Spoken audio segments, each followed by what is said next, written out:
يا مساء الفل حبايبي ومتابعيني واحلى متابعين في الدنيا، اللهم صل وسلم وبارك على سيدنا محمد وعلى اله واصحابه اجمعين. ايه يا زوزو القمر ده؟ دي صينيه الوحوش، صينيه السعاده، الاسم اللي احب لقلبك اطلقيه عليها. بجد حاجه كده تديكي طاقه ايجابيه وتخليكي تاكلي بقلب وبنفس مفتوحه. حاجه في منتهى الجمال وباقل التكاليف هنعملها. يلا بينا نسمي الله ونصلي على الرسول ونشوف هنعمل ايه. معايا كفته هنا ربع كيلو كفته، من كل حاجه ربع كيلو يا جماعه. انا بدي سلقه كده للكفته علشان تاكليها وتبقى مستويه وقلبك مطمن كده اهو. ميه بتغلي وسقتي الكفته بتاعتك فيها، قلبيها كده تقلبتين في رينج 5 دقايق. وبعد كده هو بعد ما تاخد غلوه بتاع 5 دقايق تروحي شايلاها من الميه السخنه على طول. اهو انا هي خدت الغلوه بتاعتي اهي، واروح شايلها على طول كده بالظبط 5 دقايق علشان ابقى مطمنه ان هي مستويه يا جماعه. ونبتدي بقى نخش على الاكله بتاعتنا. عندك حته ليا، قطعي بقى حته ليا.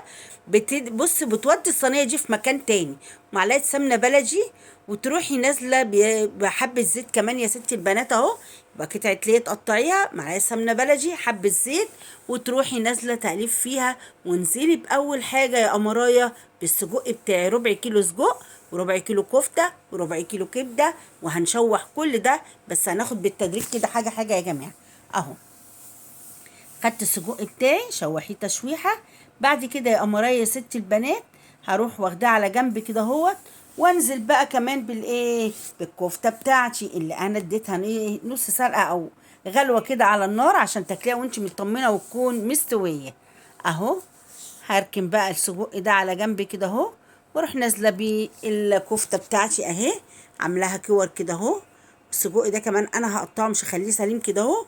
فهتبصي تلاقي ما شاء الله الحاجه كتيره معاكي وربنا مبارك فيها. بعد كده يا ست البنات هنزل بمعلقه توم وشم الروايح والفحفحه بقى، تخلي جيرانك تشم من الشارع اللي وراكي. بصي يعني الريحه اما بتطلع عليكي بتجوعك اصلا كده لوحدك. بعد كده يا ست البنات هتروحي عامله ايه تاني؟ بعد ما اشوح الكفته وقطعت السجق قطع صغيره اهو عشان مش خليه زي ما هو كده سليم، هروح نازله بربع كيلو الكبده بتاعتي. والكبده ما بتتغسلش يا جماعه، انا عصرت عليها ليمونه وتخليها لان لو اتغسلت هتبان زفرتها. وتروحي نازله بقى بربع كيلو الكبده بتاعتي، يبقى ربع سجق ربع كفته ربع كبده، كيلو الا ربع اهو. حاجات كده قمر. وشوحي شوحي يا ست البنات في قلب بعض كده اهو. بعد ما كله ياخد صدمة ويتشوح ولون الكبدة يتغير معاني اهو. سمعيني الصلاة على النبي في الكومنتات يا ست البنات انت وهي يا قمراية، علشان ناخد الثواب انا وانتي.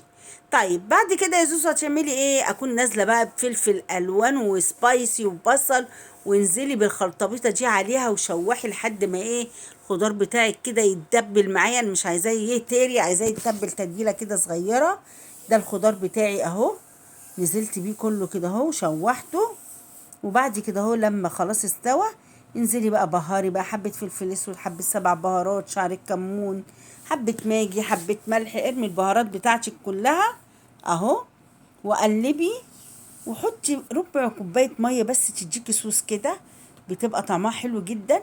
وقلبي بقى يا قمرايه انت وهو وهي كده اهو اهو.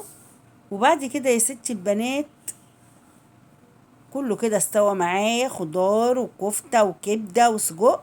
اللهم بارك. وبألف هنا وشفا على اللي هياكل، وبألف هنا وشفا على اللي هيعمل على طريق زوزو وياكل. وهنا شويه ملح في الاخر بقى رميتهم اهو. بعد كده هقلب وخلاص كده انا اكلتي جميله دي خلصت. وتعالي يا ست البنات في سندوتش وارمي بقى. بصي كل السندوتش ده بصي بتجيبيه من تحت بشيء وشويه. احنا عملناه بابسط حاجه وباقل حاجه. لما تجيبي ربع كيلو من كل حاجه هتاكلي وتشبعي انت وولادك وتتبسطي. يلا يا ست البنات بالله عليكي ما تستخسري فيا اللايك والشير وكومنت حلو منك يشجعني، واترككم في رعايه الله وامانه.